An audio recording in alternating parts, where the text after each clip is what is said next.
जब अमेरिका के राष्ट्रपति डोनाल्ड ट्रंप ने चीन पर भारी टैरिफ लगाने की धमकी दी, तब एशिया की कूटनीतिक फिजा अचानक बदल गई।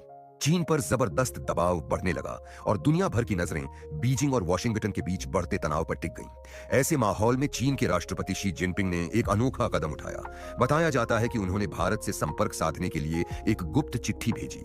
यह चिट्ठी राष्ट्रपति द्रौपदी मुर्मू को संबोधित की गई थी, लेकिन उसका संदेश सीधे प्रधानमंत्री नरेंद्र मोदी तक पहुंचाया गया। कहा जाता है कि उस पत्र में चीन ने इशारों इशारों में जताया था कि अमेरिका की आर्थिक धमकियों का सामना करने के लिए एशिया की बड़ी ताकतों का आपसी सहयोग कितना जरूरी है।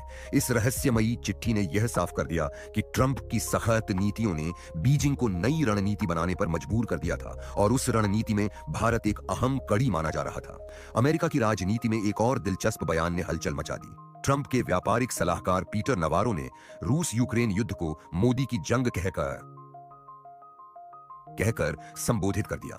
यह टिप्पणी जैसे ही सामने आई, अमेरिकी विदेश नीति विशेषज्ञ माइकल कुगेलमैन ने इसका जवाब दिया। उन्होंने कहा कि दुनिया में शायद ही कोई गैर पश्चिमी नेता ऐसा हो जिसने रूस यूक्रेन युद्ध के खिलाफ उतनी स्पष्ट और बार बार आवाज उठाई हो जितनी नरेंद्र मोदी ने उठाई है। कुगेलमैन ने यह भी लिखा कि प्रधानमंत्री मोदी ने अंतर्राष्ट्रीय मंचों पर जिस तरह से इस युद्ध के खिलाफ खुलकर बोला है, उसने भारत की छवि को और मजबूत किया है। यह बयान न केवल नवारो की टिप्पणी का करारा जवाब था, बल्कि इसने यह भी दिखाया कि पश्चिमी जगत में मोदी की विदेश नीति को गंभीरता से सुना और समझा जा रहा है।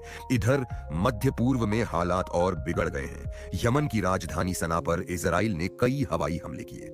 इजरायली सेना ने दावा किया कि उसने हूती संगठन के सैन्य ठिकानों को निशाना बनाया है। इजराइल का कहना है कि ईरान समर्थित हूती विद्रोही लगातार उनके देश और समुद्री मार्गों की सुरक्षा को खतरे में डाल रहे हैं। रक्षा मंत्री इसराइल कैट्ज ने प्रधानमंत्री बेंजामिन नेतन्याहू से चर्चा के बाद इस अभियान की अनुमति दी।